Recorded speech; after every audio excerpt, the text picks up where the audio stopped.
Hello guys, मैं हूं अफनाफ and welcome to engineers planter. और आज की इस वीडियो में मैं आपको बताने वाला हूं 2 डिफरेंट वेज जिससे आप बहुत ईजिली कोकोडामा बना सकते हैं। तो जो हमारा फर्स्ट मेथड है वो है डायरेक्ट मेथड। तो इस मेथड में हम कोकोडामा बनाने के लिए उन चीज़ों का यूज़ करेंगे जो कि हमें हमारे घर में ईजिली अवेलेबल हो सके।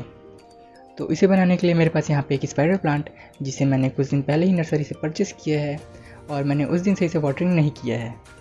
तो अब हम क्या करेंगे कि हम इसका ये पॉलीबैग रिमूव करेंगे।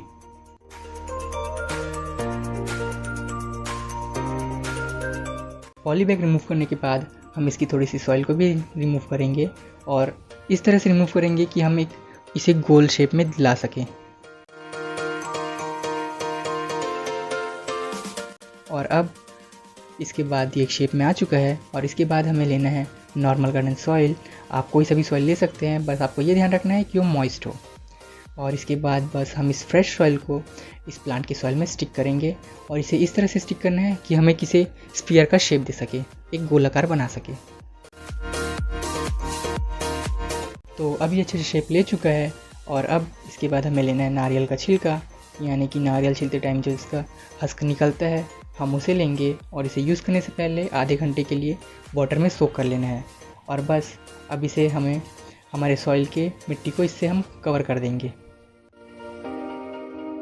कुछ इस तरह से जिस तरह से मैं कर रहा हूँ। अभी हमारी सॉइल अच्छे से कवर हो चुकी है और इसके बाद हमें लेना है एक सिलाई वाला धागा और इसे अच्छे से हमारे कोकोहस में लपेट के इस कोकोहस को इसके प्लेस में सिक्योर कर लेना है। और ये हो गया हमारा कोकोडामा ऑलमोस्ट रेडी। अब आप चाहे तो इसे ऐसे ही रख सकते हैं या फिर आप इसे एक जूट टॉइन की मदद से हैंगिंग वाला कोकोडामा भी बना सकते हैं।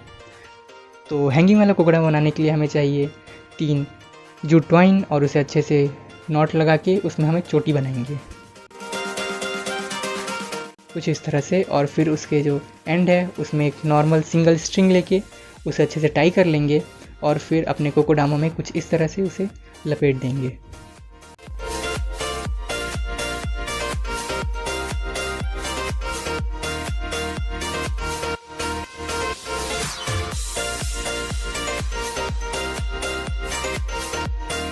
और अब आप इसे हैंग कर सकते हैं।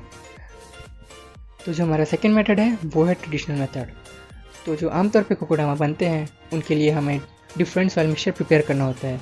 तो जिसके लिए मैंने यहाँ पे लिया है 50% रेगुलर सॉइल मिक्सचर जो मैं अपने प्लांट के लिए यूज़ करता हूँ, जो कि आपको मेरे इस वीडियो में डिटेल में मिल जाएगा। और फिर हमें लेना है 50% कोकोपीट और फिर हमें इसे अच्छे से मिक्स कर देना है और फिर हमें इसमें मिक्सचर में पानी मिला के इसे अच्छे से नीट कर लेना है।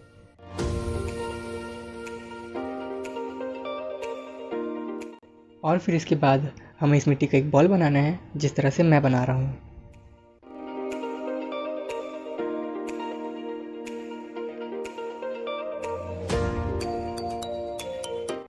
और अब ये बॉल रेडी है और अब हमें क्या करना है कि हम इसे बीच से 2 भाग में डिवाइड करेंगे और फिर उसमें हम अपने प्लांट को बीच में प्लेस करेंगे। तो मैं यहाँ पे ये सिंगोनियम का प्लांट यूज़ कर रहा हूँ जो कि मैंने आपको लास्ट वीडियो में प्रोपेगेट करके दिखाया था। तो अब मैं इसे सेंटर में कुछ इस तरह से प्लेस करूँगा और फिर ये जो सॉइल का दूसरा हिस्सा है मैं इससे इसके रूट्स को कवर कर दूँगा। और इसके बाद हमें लेना है मॉस। तो आपको ये मॉस कहीं भी इजीली अवेलेबल हो जाएगा और आपको इसे भी पानी में सोक करके रख देना है कुछ समय के लिए और फिर यूज़ करना है। और फिर हमें लेना है पॉलीथीन और इस मॉस को अच्छे से इस पॉलीथीन के ऊपर एक स्प्रेड कर लेंगे, मीन्स एक लेयर क्रिएट कर लेंगे मॉस की।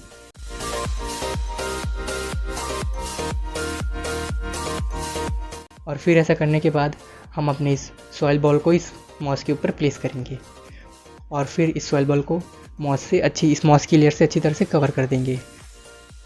इस पॉलीथीन को चारों तरफ से पकड़ के टाइटली होल्ड करके थोड़ा प्रेस करेंगे तो ये कोकोडामा रेडी हो जाएगा। और फिर बस पॉलीथीन को रिमूव कर लीजिए और उसके बाद पिछले कोकोडामा की तरह इसे भी एक थ्रेड की मदद से सिक्योर कर लीजिए।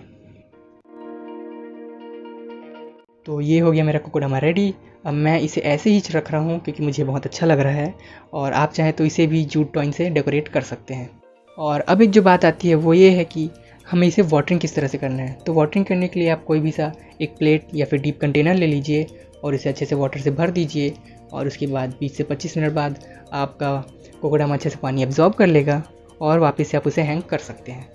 तो आज के लिए बस इतना ही, मिलते हैं एक न्यू वीडियो में न्यू प्लांट DIY के साथ। Thanks for watching.